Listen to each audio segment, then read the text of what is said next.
dictateur. C'est seulement qui prévaut. Donc nous devons continuer à nous battre pour que cela soit. Oui. C'est-à-dire que moi je ne suis même pas dans le fait que vous voulez être une religion ou pas. Pour moi c'est votre problème. Si vous ne voulez pas être une religion, vous devez continuer à être un cercle, ce n'est pas un problème. Mais dans l'architecture, qu'est-ce que nous disons? Si vous êtes encore un cercle, ce n'est pas grave. Vous restez cercle si vous voulez encore être tout petit. Vous dépendez de la région de Caille. Caille est la région, elle prend les 20%.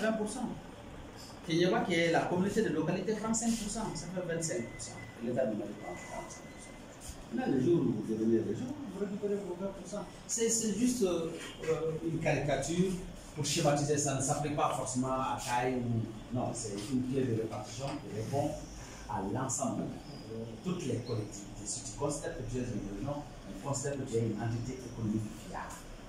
Sur ton espace, il y a de la richesse, vous avez droit à 1%.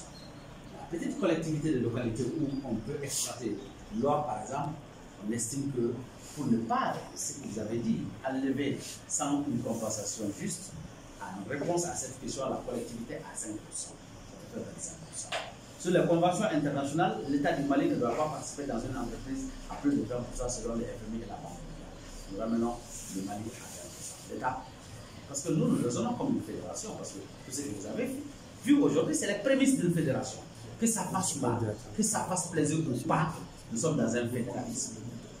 Et qu'on le veuille oui ou non, l'État du Mali a toujours été une fédération. Sinon, ce n'est pas possible que moi, en tant que peuple, je me retrouve en harmonie avec un malinqué ou bien un soninké. Ça ne se comprend pas. C'est le mécanisme et l'intelligence qui a fait qu'effectivement, toutes nos communautés, dans nos diversités, on a pu être unis pendant très longtemps.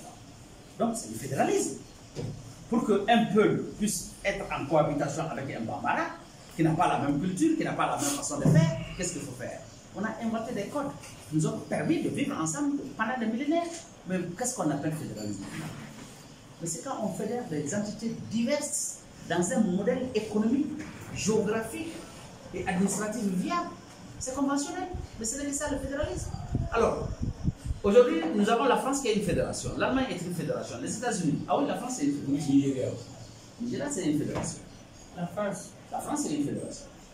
L'Espagne c'est une fédération. Les États-Unis c'est une fédération.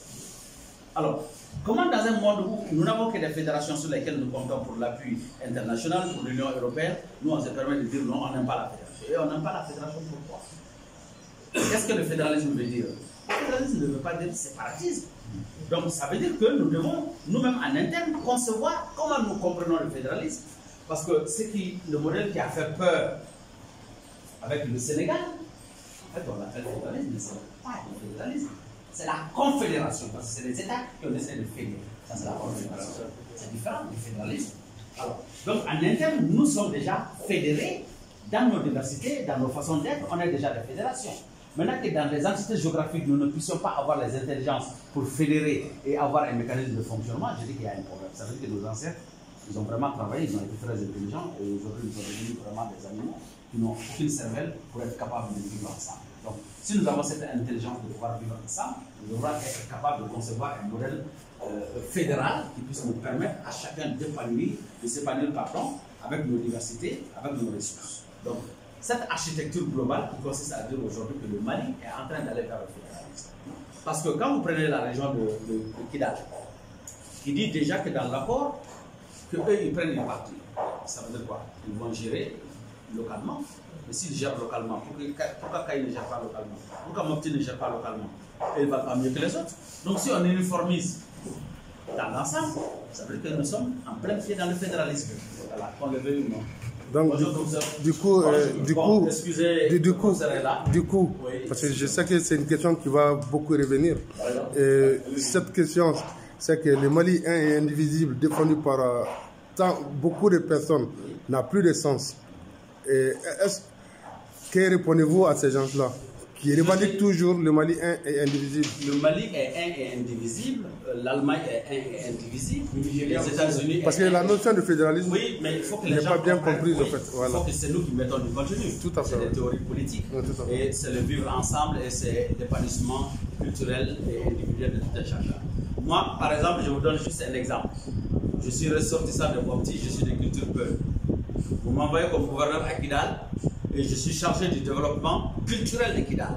Ça veut dire que, est-ce que je comprends dans les méandres la culture tamashek pour la développer? Donc celui qui est tamashek est à même de développer sa culture à lui, mieux que moi qui suis de culture Peul. Donc il faut à un moment donné qu'on comprenne que chacun, dans son domaine, est le mieux placé. Maintenant, est-ce que cela fait du Mali un pays divisé? Est-ce que ça fait du Mali et notre diversité, est-ce que ça n'est pas une force? Ça ne nous divise pas. Que vous soyez Kassonké et que vous soyez à Kaï là-bas, que vous développez votre culture. Moi, à Mopti, je développe la culture Peul. Mais est-ce que ça nous empêche de vivre en communion? Est-ce que ça nous empêche de vivre ensemble? Il n'y a aucun problème. Si vous avez besoin de ma compétence à Kaï, mais je suis là en tant que Malien.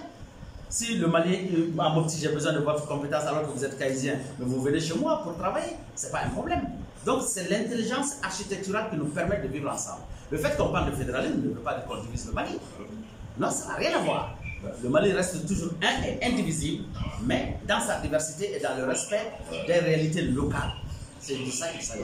Donc, comment mettre cette architecture en place? Nous allons nous mettre d'accord comment le faire. On n'est pas obligé de copier les modèles qui existent ailleurs. Nous le concevons nous-mêmes et nous nous mettons d'accord sur les mécanismes qu'il faudrait mettre en place. Donc aujourd'hui, on peut. Ouais, il s'est pensé à